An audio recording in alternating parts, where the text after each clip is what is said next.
Hi, it's me Marina Joby. Welcome back to Sour and Spicy. Sour and Spicy പുതിയൊരു എപ്പിസോഡിലോട്ട് എല്ലാവർക്കും സ്വാഗതം.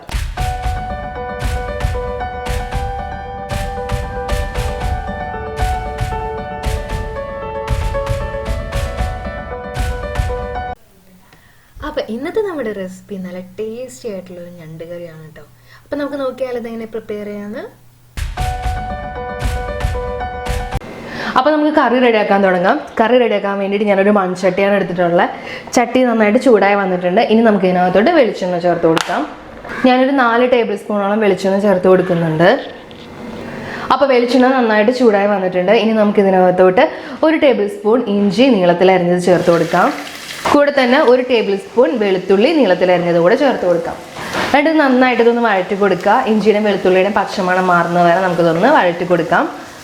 അപ്പോൾ ഇഞ്ചി വെളുത്തുള്ളിയൊക്കെ നന്നായിട്ട് മൂത്ത് വന്നിട്ടുണ്ട്. അതിൻ്റെ പച്ചമണമൊക്കെ നന്നായിട്ട് മാറി വന്നിട്ടുണ്ട്.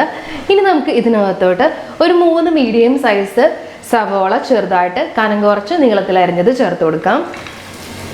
നന്നായിട്ടൊന്ന് വഴറ്റി കൊടുക്കുക. നമുക്ക് സവോളയുടെ കൂടെ തന്നെ ഒരു 2 പച്ചമുളക് നീളത്തിലരിഞ്ഞ് കൂടി ചേർത്ത് കൊടുക്കാം. കുറച്ച് കറിവേപ്പില ചേർത്ത് കൊടുക്കാം. ഇനി നമുക്ക് ഇതിന് ആവശ്യമായിട്ടുള്ള ഉപ്പും കൂടെ ചേർത്ത് കൊടുക്കാം. എല്ലാം കൂടെ കൂട്ടിയിട്ട് നന്നായിട്ടൊന്ന് വഴറ്റി കൊടുക്കുക. ഇനി സവോളയൊക്കെ നന്നായിട്ട് വാടി ഒരു ലൈറ്റ് ബ്രൗൺ കളറായി വരുന്ന വരെ നമുക്കിതൊന്ന് വഴറ്റി കൊടുക്കാം. അപ്പോൾ സവോള നന്നായിട്ട് വാടി ബ്രൗൺ കളറൊക്കെ ആയി വന്നിട്ടുണ്ട്. ഇനി നമുക്ക് ഇതിനകത്തോട്ട് പൊടികൾ ചേർത്ത് കൊടുക്കാം. അതിൽ തന്നെ നമുക്കൊരു 1/4 ടീസ്പൂൺ മഞ്ഞൾപ്പൊടി ചേർത്ത് കൊടുക്കാം. 2 ടീസ്പൂൺ മല്ലിപ്പൊടി ചേർത്ത് കൊടുക്കാം. 1 table spoon Kashmiri chilli powder ചേർത്ത് കൊടുക്കാം. ഇനി നമുക്കൊരു 3/4 ടീസ്പൂൺ ഗരം മസാല ചേർത്ത് കൊടുക്കാം. 1/2 ടീസ്പൂണോളം പെരുംജീരകത്തിൻ്റെ പൊടി ചേർത്ത് കൊടുക്കാം. ഇനി എല്ലാം കൂടെ നന്നായിട്ടൊന്ന് വഴറ്റി കൊടുക്കുക.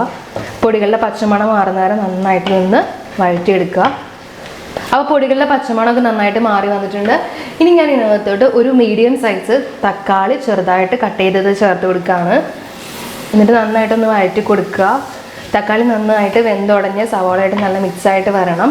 അപ്പോൾ നമുക്ക് തക്കാളി നന്നായിട്ടൊന്ന് വേവിച്ചെടുക്കാം. അപ്പോൾ അതിന് വേണ്ടിയിട്ട് ഞാനൊരു 1/4 കപ്പ് വെള്ളം ഇതിനകത്തോട്ട് ഒഴിച്ചു കൊടുക്കുന്നുണ്ട്. നോൺ സ്റ്റിക്കിൻ്റെ പാനാണെങ്കിൽ അടിയിലൊന്നും പിടിക്കാൻ ചാൻസ് ഇല്ല. പക്ഷേ മൺചട്ടി ആയതുകൊണ്ട് അടിയിൽ പിടിക്കാനൊരു ചെറിയ ചാൻസ് ഉണ്ട്. അതുകൊണ്ട് ഞാനൊരു 1/4 കപ്പ് വെള്ളം കൂടി ചേർത്ത് കൊടുത്തിട്ടുണ്ട്.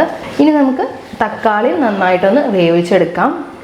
അപ്പോൾ നമ്മൾ ചേർത്ത തക്കാളി നന്നായിട്ട് വെന്തുടഞ്ഞ് വന്നിട്ടുണ്ട്. സവോളയായിട്ട് നല്ല മിക്സായി വന്നിട്ടുണ്ട്. ഇനി നമുക്ക് ഇതിനകത്തോട്ട് നമ്മൾ റെഡിയാക്കി വെച്ചിരിക്കുന്ന ഞണ്ട് ചേർത്ത് കൊടുക്കാം.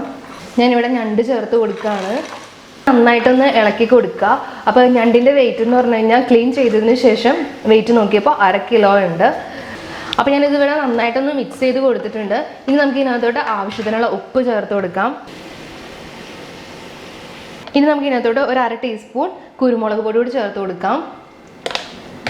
അത് നന്നായിട്ടൊന്ന് മിക്സ് ചെയ്തെടുക്കുക. അപ്പോൾ ഞാനിത് നന്നായിട്ടൊന്ന് മിക്സ് ചെയ്ത് കൊടുത്തിട്ടുണ്ട്. ഇനി നമുക്കിത് മൂടി വെച്ചൊന്ന് വേവിച്ചെടുക്കണം. അപ്പം മൂടി വെച്ച് വേവിക്കുന്നതിനേക്കാൾ മുമ്പായിട്ട് ഞാൻ ഇതിനകത്തോട്ട് ഒരു 1/4 കപ്പ് വെള്ളം ഒഴിച്ച് കൊടുക്കുകയാണ്. അപ്പോൾ ഞാൻ എല്ലാം കൂടെ നന്നായിട്ടൊന്ന് മിക്സ് ചെയ്ത് കൊടുത്തിട്ടുണ്ട്. ഇനി നമുക്കിതൊന്ന് മൂടി വെച്ച് വേവിക്കണം. ഇനി മൂടി വെച്ച് വേവിച്ചതിന് ശേഷം ഞണ്ടിൽ നിന്ന് നന്നായിട്ട് വെള്ളം ഇറങ്ങിക്കോളും. അപ്പോൾ ആവശ്യമുണ്ടെങ്കിൽ മാത്രം നിങ്ങൾക്ക് എന്തോരം ഗ്രേവി വേണമെന്ന് വെച്ച് കഴിഞ്ഞാൽ അപ്പോൾ വെള്ളം അഡ്ജസ്റ്റ് ചെയ്ത് കൊടുത്താൽ മതി. ഇനി നമുക്കിത് നന്നായിട്ടൊന്ന് മൂടി വെച്ച് വേവിക്കാം. ഏകദേശം ഒരു 15 മിനിറ്റോളം മതിയാവും. അപ്പോഴേക്കും ഞണ്ട് നന്നായിട്ട് വെന്ത് വന്നോളും. അപ്പോൾ ഞാനിതൊന്ന് മൂടി വെച്ചിട്ട് ഒരു 15 മിനിറ്റോളം ഒന്ന് വേവിച്ചെടുക്കുകയാണ്. അപ്പോൾ ഏകദേശം ഒരു 13 മിനിറ്റ് ആയിട്ടുണ്ട്. നമ്മൾ ഒഴിച്ച വെള്ളം കൂടാതെ ഞണ്ടിൽ നിന്ന് ഇറങ്ങി വന്ന വെള്ളമൊക്കെ ഇതിനകത്തുണ്ട്. അപ്പോൾ ഗ്രേവി ഒരു കുറച്ചേ ഉള്ളൂ. അപ്പോൾ നിങ്ങൾക്ക് എന്തോരം ഗ്രേവി ആവശ്യമുണ്ട് അതനുസരിച്ച് വേണമെങ്കിൽ വെള്ളം ഇപ്പോൾ ആഡ് ചെയ്യാം. ഇനി ഞാൻ ചേർക്കാൻ പോകുന്നത് നമ്മുടെ കറിക്ക് നല്ല ടേസ്റ്റ് കൂട്ടുന്ന ഒരു സംഭവമാണ്.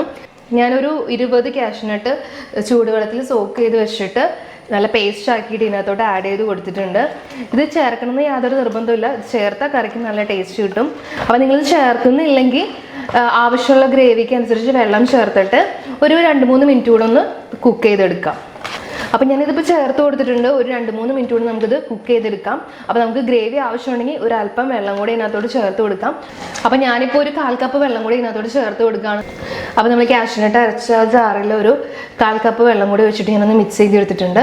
ഇനി അതും കൂടി കൂട്ടിയിട്ട് നന്നായിട്ടൊന്ന് മിക്സ് ചെയ്ത് കൊടുക്കുക. ഇനി ഒരു 2-3 മിനിറ്റ് കൂടി നമുക്കൊന്ന് കുക്ക് ചെയ്തെടുക്കാം. അപ്പോഴേക്കും നമ്മുടെ കറി റെഡിയാവും. അപ്പോൾ നമ്മൾ 2-3 മിനിറ്റ് കൂടി ഒന്ന് കുക്ക് ചെയ്തു. കറി നന്നായിട്ട് തിളച്ച് വന്നിട്ടുണ്ട്. അപ്പോൾ കറിയുടെ ഗ്രേവി നല്ല തിക്കായി വന്നിട്ടുണ്ട്. നമ്മൾ കാഷ്നട്ട് പേസ്റ്റ് ചേർക്കുന്നതിനേക്കായി നല്ല തിക്കായിട്ടും നല്ല ടേസ്റ്റി ആയിട്ടും വന്നിട്ടുണ്ട്. അപ്പോൾ മാക്സിമം കാഷ്നട്ട് പേസ്റ്റ് ചേർത്ത് തന്നെ ചെയ്യുക. അതാണ് കൂടുതൽ ടേസ്റ്റ്. അപ്പോൾ ഇനി നമുക്കിത് ഫ്ലെയിം ഓഫ് ചെയ്യാം. ഇപ്പോൾ ആവശ്യത്തിനെല്ലാം കുക്കായിട്ടുണ്ട്, ഗ്രേവിയും പാകത്തിനുണ്ട്. അപ്പോൾ നമുക്ക് ഇതിന് സെർവ് ചെയ്യാം ചൂടോട് കൂടി തന്നെ. അപ്പോൾ എല്ലാവരും ഒന്ന് ട്രൈ ചെയ്ത് നോക്കാം കേട്ടോ.